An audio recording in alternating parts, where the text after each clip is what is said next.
रेवत देश में एक देवमाली नामक ब्राह्मण रहता था। वह वेद पुराणों का विद्वान था, शास्त्र प्राणियों पर दया रखने वाला और भगवान की पूजा करने वाला था। किंतु देवमाली में एक ही कमी थी, उसे धन और घर में उसकी बहुत आसक्ति थी। धन प्राप्त करने के लिए वो कुछ भी गलत कर्म करने में भी नहीं हिचकता था। धन के लोभ में वह चंडाल से भी दान ले लेता और दक्षिणा लेकर अपने व्रत, तप, पाठ आदि को भी दूसरे के लिए संकल्प कर देता था। उसके 2 पुत्र हुए, जयमाली और सुमाली। पुत्रों के बड़े होने पर उस लोभी ब्राह्मण ने दोनों पुत्रों को धन कमाने के लिए अनेक उपाय सिखाया।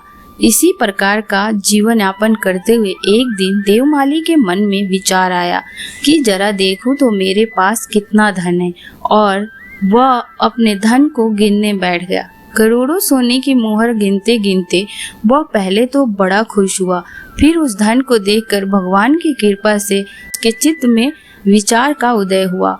वह सोचने लगा, मैंने अपने बुढ़ापे तक हर तरह के अच्छे बुरे उपाय से इतना धन तो एकत्रित कर लिया, फिर भी अभी तक मेरा लोभ नहीं गया। अब भी मैं अपने घर में सोने का पर्वत देखने की इच्छा में रात दिन जल रहा हूँ। लोग कहते हैं कि धन से सुख मिलता है, किंतु इस धन ने मुझे क्या सुख दिया। बाहर से तो मैं भले सुखी दिखता हूँ, पर मेरे हृदय में तो तनिक भी चैन नहीं है। मैं तो रात दिन तृष्णा तथा चिंता की आग में जला करता हूँ। यह धन की तृष्णा ही मेरे कलेशों का कारण है। जिसको तृष्णा है वह कुछ पा जाए तो उसकी तृष्णा और बढ़ती जाती है। बुढ़ापे में नेत्र, कान, हाथ, पैर आदि सब इंद्रियां और शरीर तो दुर्बल हो जाता है, किंतु तृष्णा तो और भी बलवान होती जाती है। जिसको धन की तृष्णा है वह विद्वान होने पर भी मूर्ख है। धन के लिए मनुष्य रिश्तेदारों में शत्रुता कर लेता है और अनेक प्रकार के पाप करता है। बल, तेज, यश, विद्या, शूरता, कुलीनता और मान, इन सभी को धन की तृष्णा नष्ट कर देती है। धन का लोभी अपमान और कलेश की चिंता नहीं करता, वह पाप को पाप नहीं गिनता। वह अपने हाथों से अपने लिए दुख और नरक का मार्ग उत्साह पूर्वक बनाता। हाय, मैंने धन के लोभ में पड़कर सारी बहुमूल्य आयु नष्ट कर दी। मेरा शरीर भी क्षीण हो गया है। पाप बटोरने में ही मेरा जीवन लगा। इस प्रकार पश्चाताप से ब्राह्मण व्याकुल हो उठा। वह भगवान से अपने उद्धार के लिए प्रार्थना करने लगा। पश्चाताप एवं भगवान की प्रार्थना से देवमाली के हृदय में बल आया। देवमाली ने शेष जीवन भगवान के भजन में लगाने का निश्चय किया।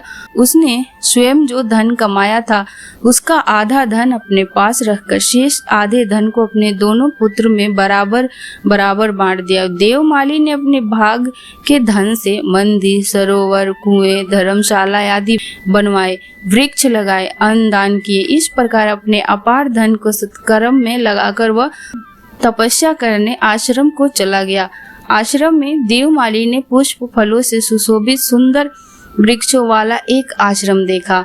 यहाँ अनेक वृद्ध मुनिगण सहस्त्र चिंतन में लगे रहते थे, भगवान की सेवा करते हुए निवास करते थे।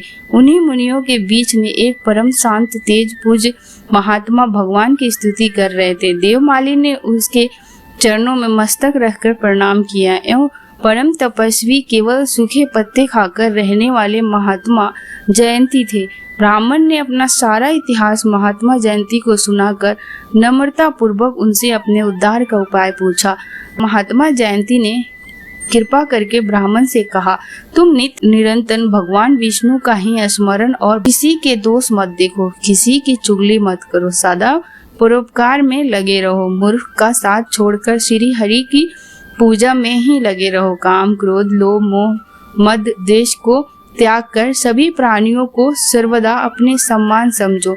न तो कभी किसी से कोई कठोर वचन कहो और न कोई निर्दयता का व्यवहार करो। ईर्ष्या, परम निंदा और अहंकार को सावधानी पूर्वक छोड़ दो। सभी प्राणियों पर दया करो। सत्पुरुषों की सेवा करो। जो पापी है उन्हें पाप छुड़ाने का प्रयत्न करो।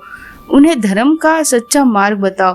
प्रतिदिन आदर पूर्वक अतिथियों की सेवा करो। पुष्प, माला, फल, तुलसी आदि से प्रतिदिन नियम पूर्वक भगवान नारायण की पूजा और व्रत करो। देवता, ऋषि तथा प्रीतिगण के लिए तथा समय विधि पूर्वक हवन, तर्पण एवं श्राद्ध करो, तब तुम्हारे सभी दुख दूर हो जाएंगे, तुम्हें परम शांति प्राप्त होगी। मुनि जयंती की आज्ञा मानकर देवमाली साधन में लग गया। यदि कभी कोई शंका होती तो वह गुरु से पूछकर संदेह दूर कर लेता।